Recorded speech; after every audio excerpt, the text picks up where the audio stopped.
اور حکومت تو جواب دینا چاہتی تھی لیکن اپوزیشن کو مذاکرات ختم کرنے کا حکم ہوا۔ اب بھی امید ہے کہ مذاکرات ہوں لیکن ایک شخصیت کے لیے نہ ہوں۔ اسپیکر قومی اسمبلی ایاز صادق نے میڈیا سے گفتگو میں سوال اٹھایا کہ ایوان اگر جعلی ہے تو کیا چیئرمین قائمہ کمیٹی غیر قانونی نہیں؟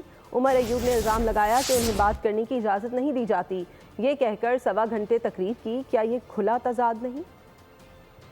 تو ہم لوگ ہر وقت یہی سوچتے ہیں ہر چیز کا حل جو ہے مذاکرات سے ہے، مگر مذاکرات وہ جو ذات سے ہٹ کے ہوں اور وہ پاکستان کے مفاد کے ہوں، یہ نہیں کہ جی میرے لیے یہ کر دو تو پھر میں بیٹھوں گا۔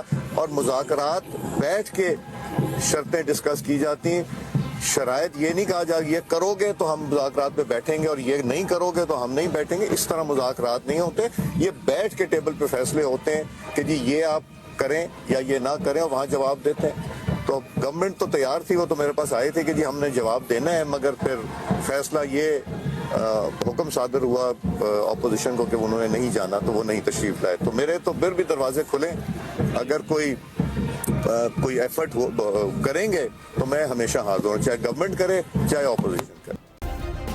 سبسکرائب کریں اور بیل دبائیں تاکہ کوئی خبر رہ نہ جائے۔